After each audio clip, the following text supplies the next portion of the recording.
Hello and welcome everybody. तो मैं चांदनी ठक्कर आप सभी का लेट्स ब्रिंग सत्युग मेडिटेशन में स्वागत करती हूँ।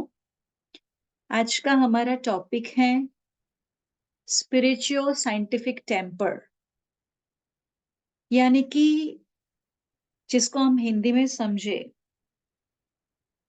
तो आध्यात्मिक वैज्ञानिक विचार शक्ति। तो हमें सिर्फ आध्यात्म को ऐसे नहीं समझना है कि जैसा अब तक की हमारी जनरेशन करती आई है कि हर एक बात को हम मान लेते हैं। तो मानने के बदले हमें हर एक बात को जानना चाहिए, राइट? तो मानना यानी blindly you just follow what everybody is doing और सेइंग, राइट? जबकि हम किसी चीज को जानने का प्रयत्न करते हैं तो क्यों हुआ, कैसे हुआ, ये सारे क्वेश्चंस हमारे माइंड में आते हैं। तो जब हम अध्यात्म को फॉलो कर रहे हैं तो हमें साइंटिफिक टेम्पर से उसे फॉलो करना चाहिए, नहीं कि जो भी बताया गया हो वो सब कुछ हमें एक्सेप्ट कर लेना चाहिए। तो हम कैसे किसी भी बात को जान सकते हैं, जानने का तरीका क्या है?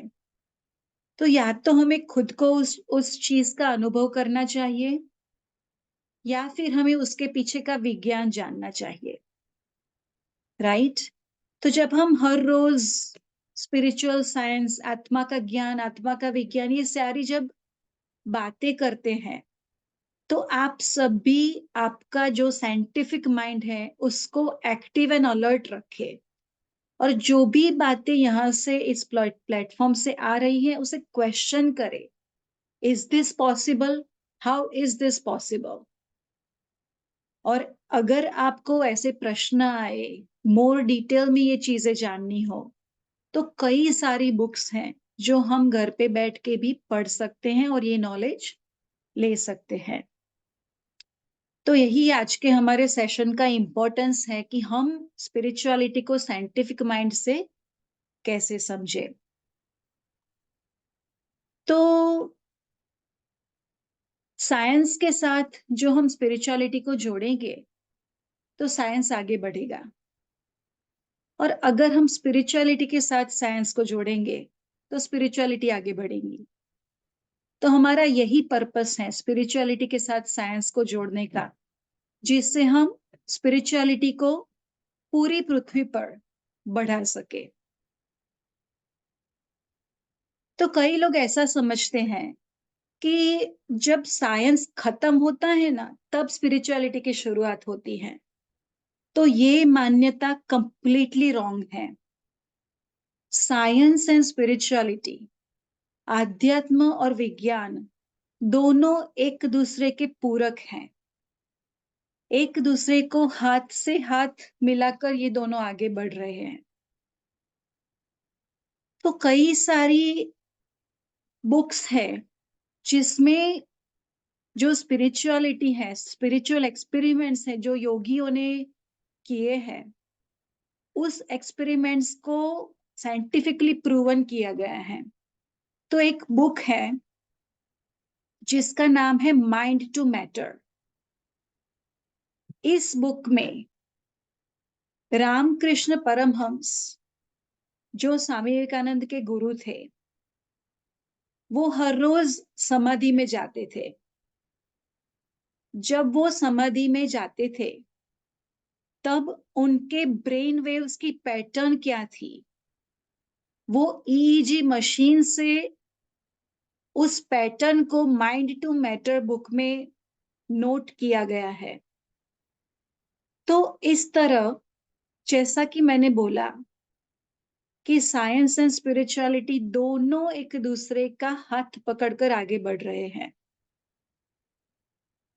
तो हमारे जैसे यंग जनरेशन जब आध्यात्म को इतना नजदीक से समझने का प्रयत्न कर रहे हैं तो हमें स्पिरिचुअलिटी के साथ हमारा साइंटिफिक टेम्पर को भी एक्टिव रखकर आगे बढ़ना है। तो साइंस ऑफ मेडिटेशन, आज हमने जनरल जब मेडिटेशन का ओरिएंटेशन किया था, तो हमने जनरल बेनिफिट्स डिस्कस किए थे। पर आज साइंटिफिक बेनिफिट्स क्या है मेडिटेशन के, और हर एक बेनिफिट के पीछे का साइंस क्या है, हमारे ब्रेन में मेडिटेशन करने से क्या क्या चेंजेस आते हैं, आज उसका पूरा विज्ञान समझने का प्रयत्न करेंगे। तो सबसे पहले हमारे ब्रेन में कांस्टेंट 24/7 एक तरंगे कांस्टेंट चालू होती हैं। तो ये जो वेव्स हमारे ब्रेन में 24/7 जो होते हैं, ये जो हमारी ब्रेन वेव्स की जो पैटर्न है, वो पैटर्न कैसे हर एक एक्टिविटी से चेंज होती है, ये समझते हैं। तो जब हम normal thinking state of mind में, यानी कि डे टू डे एक्टिविटीज के स्टेट में जब होते हैं, तब हमारे माइंड में बेटा वेव्स की पैटर्न होती है। जब हमारा माइंड रिलैक्सिंग मोड में आता है, यानी कि हम या तो सो जाते हैं या सॉफ्ट म्यूजिक सुनते हैं, तब हमारे ब्रेन की पैटर्न अल्फा वेव्स में आ जाती है। जब हम लव, केयर, कंपैशन ऐसे पॉजिटिव इमोशंस के स्टेट में होते हैं, तब हमारे ब्रेन वेव्स की गैमा पैटर्न होती है। जब हम मेडिटेशन कर रहे होते हैं, तब हमारा माइंड के डेल्टा वेव्स एक्टिव हो जाते हैं। और जब हम ड्रीम स्टेट में होते हैं या फिर हम एस्ट्रल ट्रैवल करते हैं, तो उस वक्त हमारे ब्रेन वेव्स में थीटा वेव्स की पैटर्न होती है।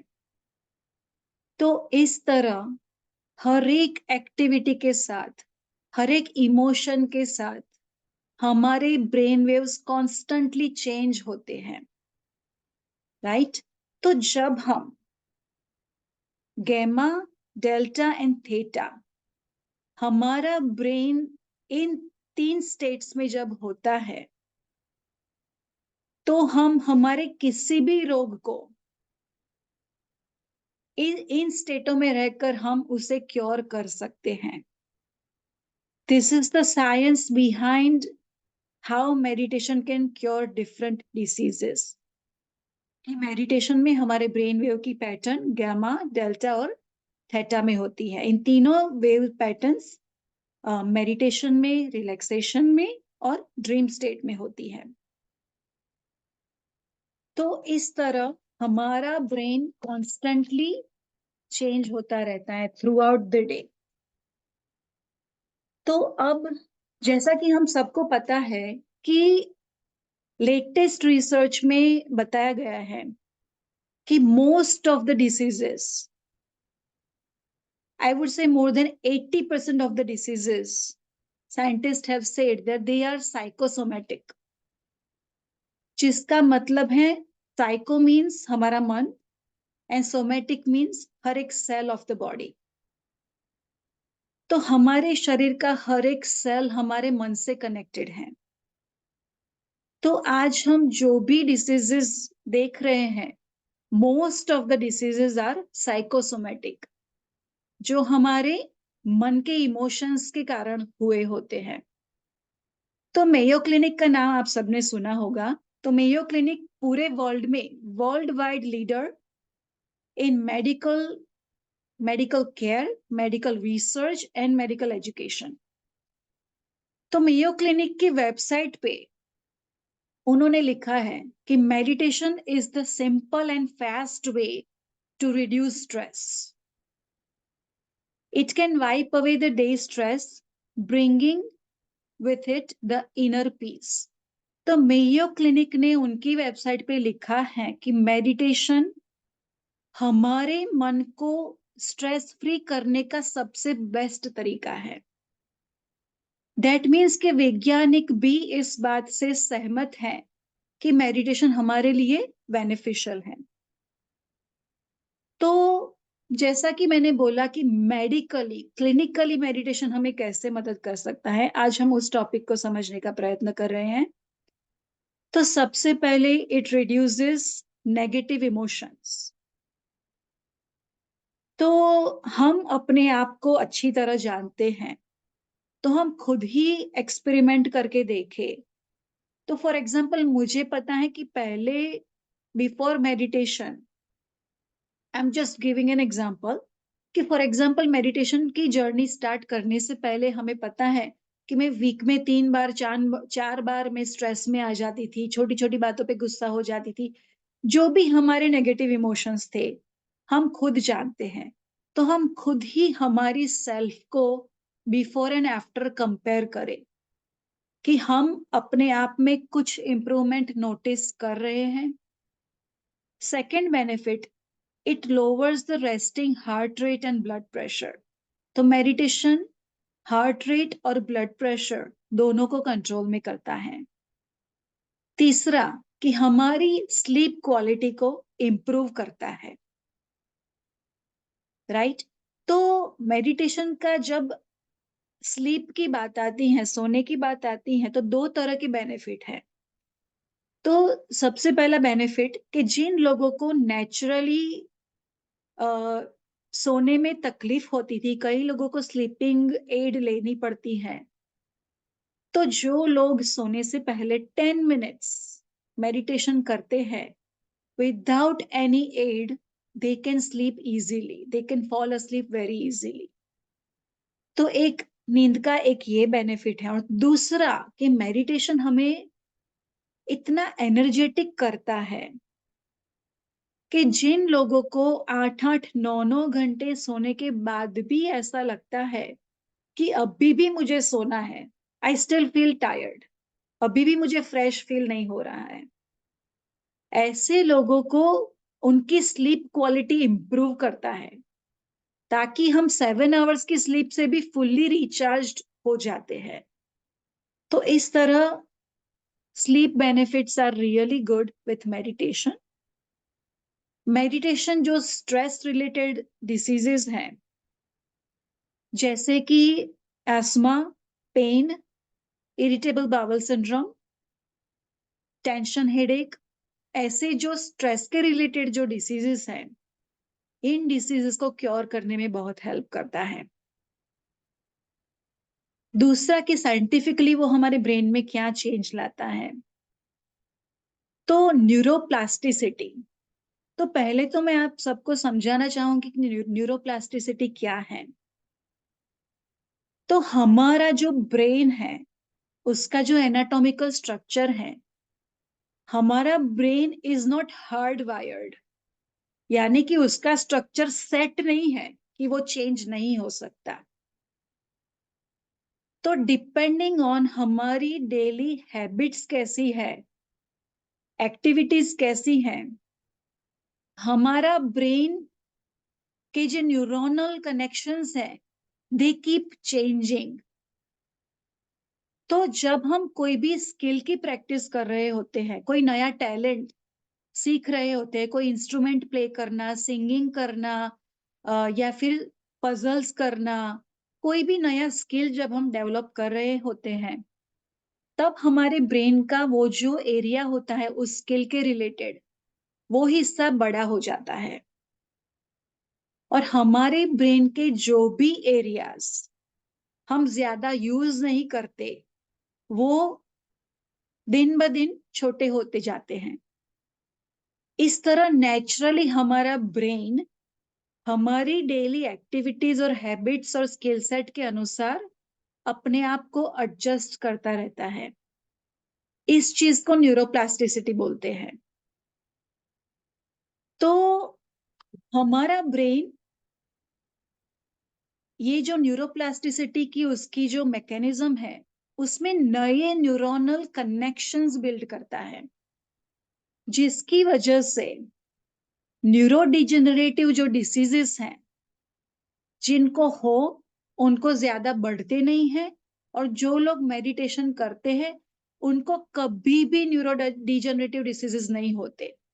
यानी कि अल्जाइमर्स और डिमेंशिया, अगर आप एवरीडे मेडिटेशन करते हैं, तो आपको कभी भी इन दो डिसीजेस के बारे में चिंता करने की जरूरत नहीं है। तो इस तरह वो हमारी न्यूरोप्लास्टिसिटी को बढ़ाता है।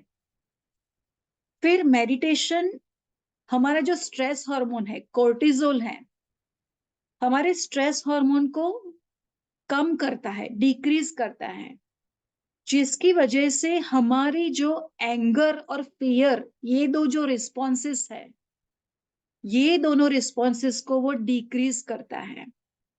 तो इस तरह हमारा गुस्सा और हमारा डर, इन दोनों चीजों को साइंटिफिकली कम करने में हमारी मदद करता है। दूसरा एक बहुत इंटरेस्टिंग फैक्ट कि हमारा ब्रेन के एक एरिया है हमारे ब्रेन में, जो एरिया हमें मी और माई पे फोकस करने में मदद करता है। तो जिन लोगों का ये एरिया बड़ा होता है, they are always self centred.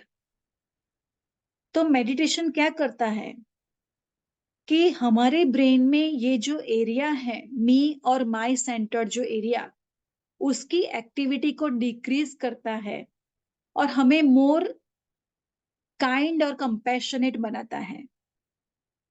हम दूसरों से ज्यादा केयरिंग बनते हैं, कंपैशनेट बनते हैं। तो हमें हमें अंदर से एक अच्छा इंसान बनाता है, राइट? तो एक साइंटिफिक स्टडी हुई थी, जिस स्टडी में उन्होंने बताया था कि after 4 weeks of meditation white matter in the brain improved. तो हमारे ब्रेन में व्हाइट मैटर नाम का एक इंग्रेडिएंट होता है। तो व्हाइट मैटर का कंपोनेंट वो बढ़ गया after 4 weeks of meditation, and white matter is directly connected to our mood. तो इन लोगों के मूड में बहुत सारा इंप्रूवमेंट देखने को मिला। और last but not the least, तो हमारे ब्रेन में छोटे छोटे सेक्शंस हैं जो अलग अलग एक्टिविटी के लिए रिस्पॉन्सिबल हैं। फॉर एग्जाम्पल मेमोरी के लिए, स्पीच के लिए, मूवमेंट के लिए। पर ये जो छोटे छोटे सेक्शंस हैं, ये छोटे छोटे सेक्शंस अपना इंडिविजुअल काम तो करते हैं, पर उन्हें कॉन्स्टेंटली एक दूसरे के साथ कम्युनिकेट करना होता है, ताकि हम as a one human being function कर सके। तो ये छोटे छोटे सेक्शंस एक दूसरे के साथ कांस्टेंट कम्युनिकेशन में होते हैं, और ये कम्युनिकेशन का काम भी हमारा व्हाइट मैटर करता है। तो जब हम हमारे ब्रेन का व्हाइट मैटर बढ़ता है, तो हमारे ब्रेन के व्हाइट मैटर को हमारे ब्रेन का इंटरनेट बोला गया है। तो हमारे ब्रेन के इंटरनेट की स्पीड बढ़ती है। इसका मतलब है कि हमारी एफिशिएंसी बढ़ती है। तो इस तरह मेडिटेशन हमारे व्हाइट मैटर को भी इंक्रीज करता है। लास्ट एक बहुत ही अच्छा फैक्ट जो मुझे आज ही जानने को मिला, कि जब हमारा एज बढ़ता है, जैसे जैसे हमारा एज बढ़ता है, हमारा ब्रेन जो हमारे स्कल के अंदर बैठा है, हमारे स्कल की साइज तो वही की वही रहती है, पर उसके अंदर जो हमारा ब्रेन है, उसकी साइज जैसे जैसे एज बढ़ता है, उसकी साइज छोटी वो श्रिंक होना शुरू हो जाता है। तो एक साइंटिफिक स्टडी हुई थी, जिसमें 40 to 50 years old human beings जो हर रोज मेडिटेशन करते हैं, उनके ब्रेन की size 20 year old human beings के जो मेडिटेशन नहीं करते उनके साथ कंपेयर की गई। तो इन 50 ईयर्स ओल्ड पीपल की मेडिटेशन करते थे, उनकी ब्रेन की साइज 20 ईयर्स के लोग के साथ सिमिलर थी, यानी कि उनका ब्रेन श्रिंक नहीं हो रहा था।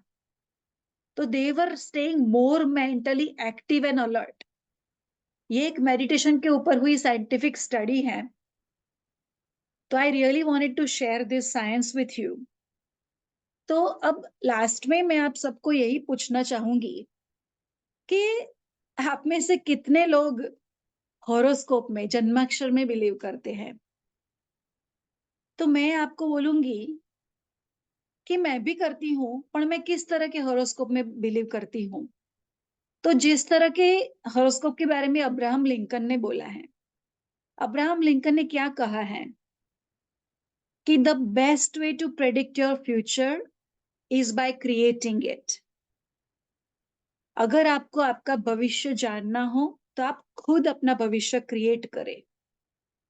तो आज मैं आप सबको यही बताना चाहूंगी कि हमने मेडिटेशन के बारे में हमारे खुद की पर्सनालिटी, हमारा फिजिक, हमारे इमोशंस, जब हमारी एफिशिएंसी बढ़ती है तो हम हमारे जॉब में, वर्क में ज्यादा फोकस कर पाते हैं। जब हम स्ट्रेसफुल नहीं होते हैं, फियर में नहीं होते हैं, काम स्टेट ऑफ माइंड में होते हैं, हमारे रिलेशंस भी अच्छे होते हैं। फिर हमने ये साइंस देखा कि क्लिनिकली हमें कितने बेनिफिट्स देता है।